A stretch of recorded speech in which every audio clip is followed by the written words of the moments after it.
Is this thing on? Hi, my name's Alyssa, and I'm going to be sharing my type 1 diabetes story.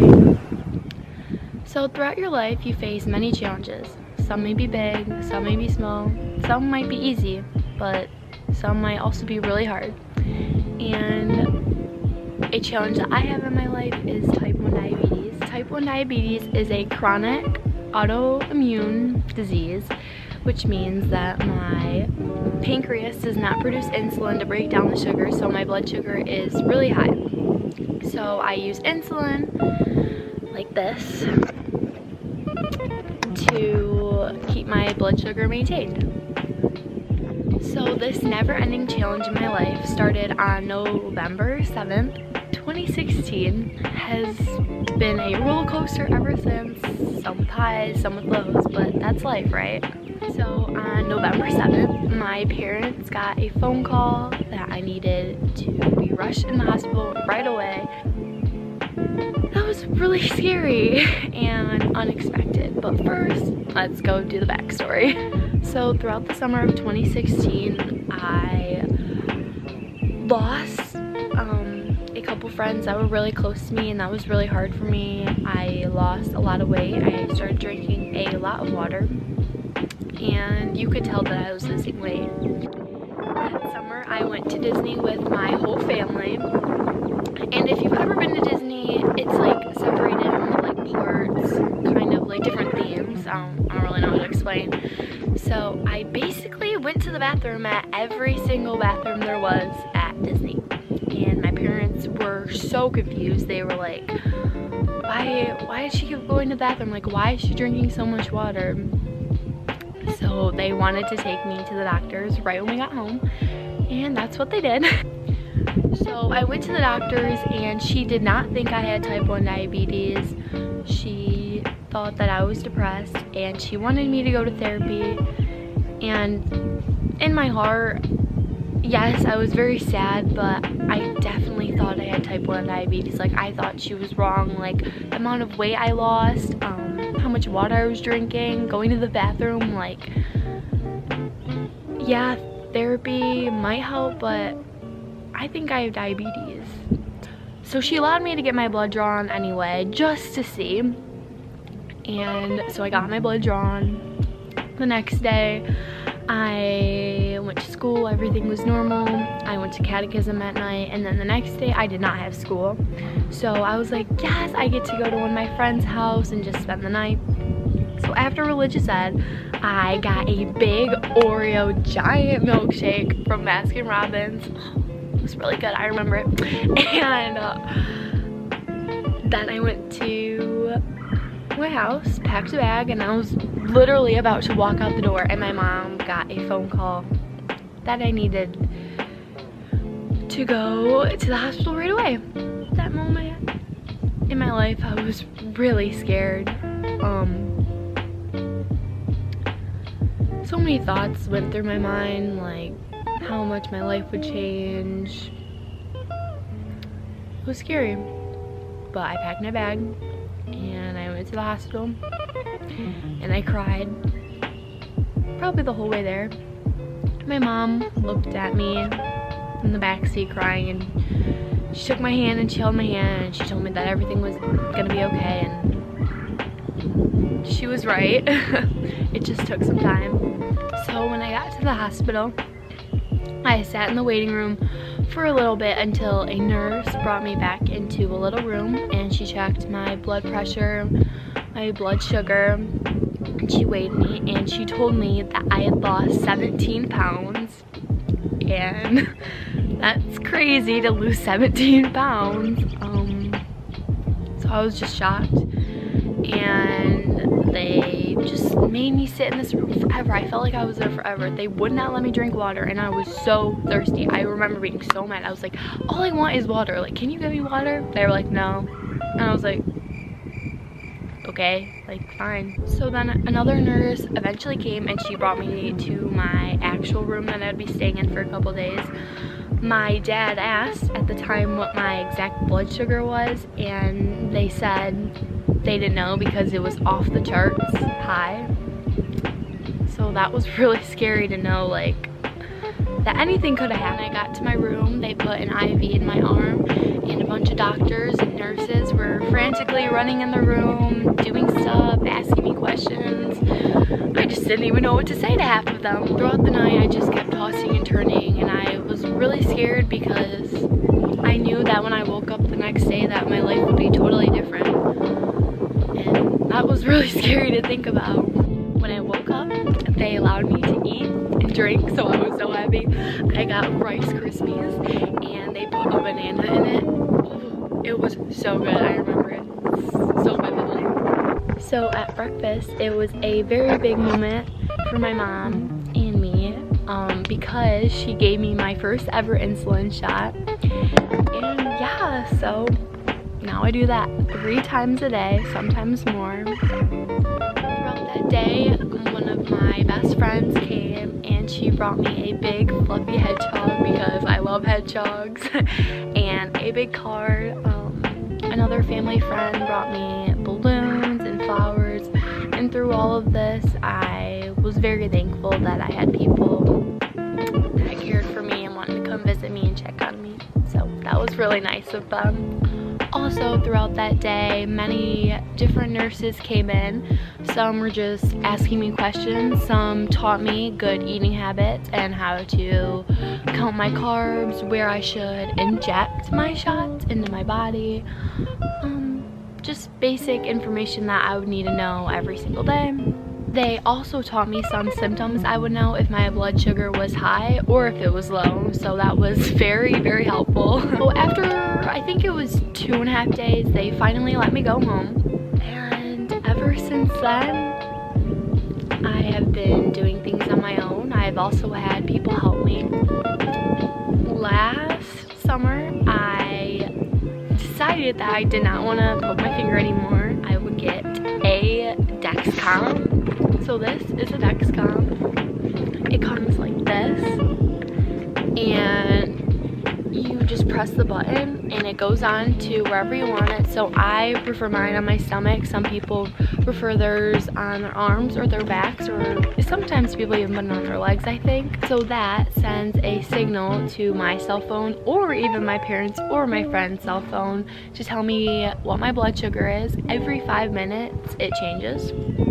So it tells me if it's going up, down, or just continuing to be consistent, which is so helpful, and I don't have to poke my finger, so that's great. I still have not gotten a pump, which would do, instead of me doing this, it would do it for me on like my arm or something if I put it on.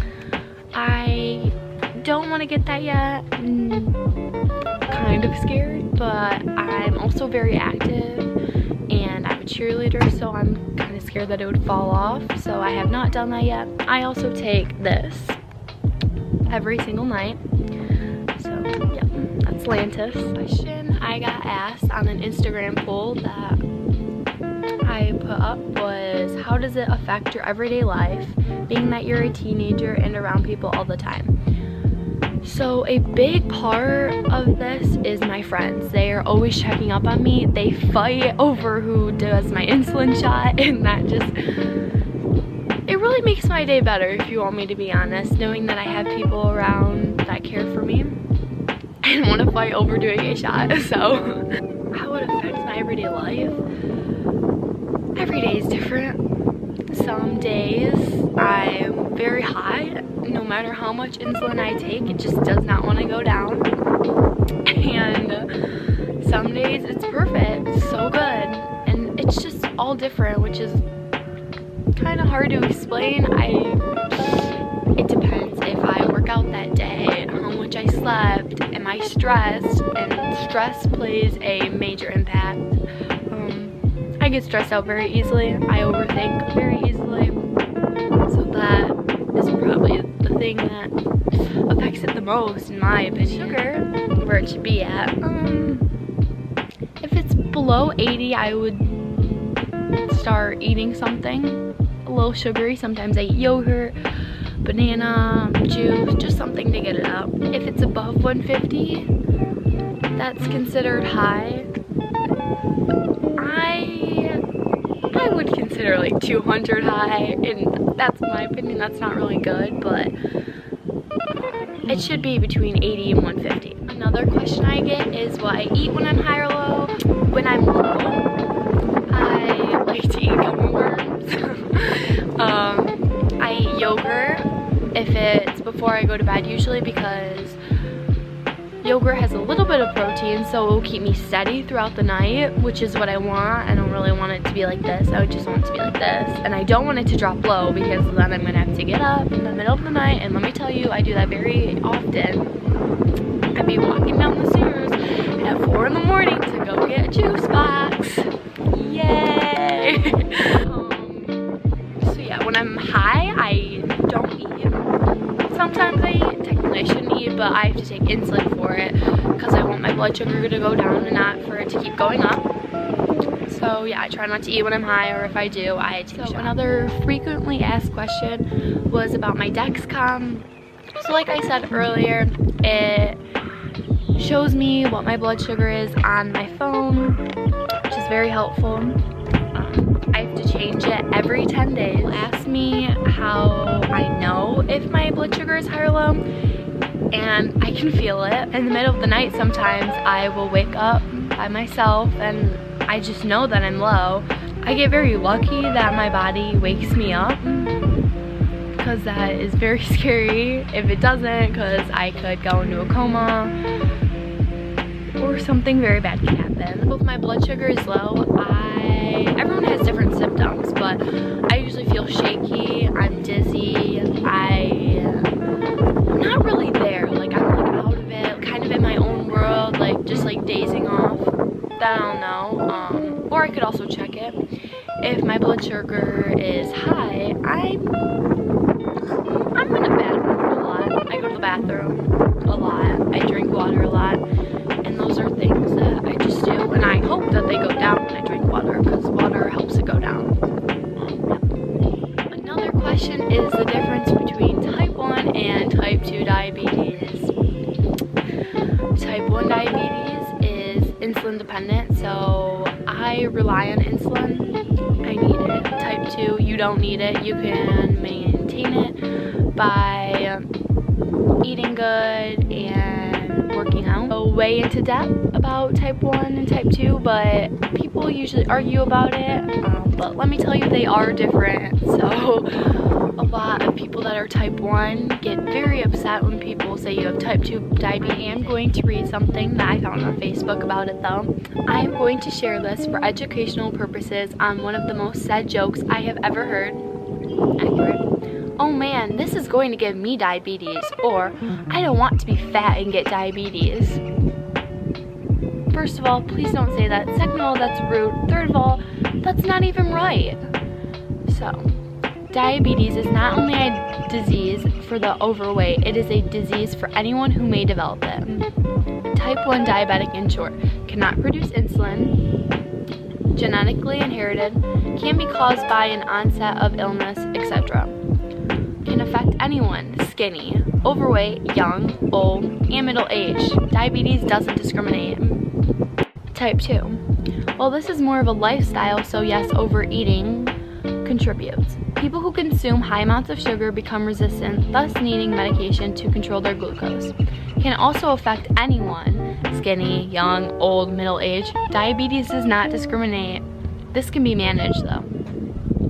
You don't have to only be overweight. You can be skinny and eating badly and still develop it. You can be a healthy weight and develop it. And yes, you can be overweight and develop it. Stop diabetic shaming. Coming from someone who has seen diabetes in my loved ones' lives, it hits home. So please educate yourself on this before making these jokes. I know some of you probably made a joke or at least heard or seen a joke about it. It does hurt my feelings, and I think it hurts a lot of people's feelings, so just be nice. Just be a nice human. My favorite question that I got asked was, how do you stay positive through it all? One of the major things I look to in this is God, because I believe that He saved me. When my blood sugar was off the charts, I definitely could have died, or so many things could have happened, but here I am. So So I thank him every day that I am healthy. Everyone goes through things in life, and that's what I just need to think about when I'm having a bad day. Like, this isn't the worst thing in my life. It can change. Everything happens for a reason, and that is one of my favorite quotes, and I believe in it very strongly. And this, I would say this is a gift. Diabetes is a gift that was given to me, and I'm thankful that it was given to me, and that I have a family that can help me through it, helps me on my bad days, helps me on my good days, and they're always there for me. I prepare myself for setbacks because I know that every day is going to be different, and I need to prepare myself for that. Not everything is perfect. Life isn't perfect. Wow, I cannot talk. I'm definitely far from perfect. And it's just something that you have to realize in life, and you have to think positive thoughts. It's so important to surround yourself with positive people in your life. It's just so important. I believe in the law of attraction big time. So yeah, I feel like that's very important. Lastly, I just want to thank everyone that has helped me throughout the years, and my amazing support system, my parents who pay for all my medical supplies because I know it is so expensive. So I'm thankful that I come from a family that can afford it, and my diabetes support group. Love you guys. You guys are so fun. Yeah, I really could not do this without you, and I truly mean it because you guys play a major part. So thank you. If you watched this video all the way to the end, please give it a big thumbs up and subscribe. Thank you so much for watching. And lastly, I believe that my broken pancreas will not define who I am.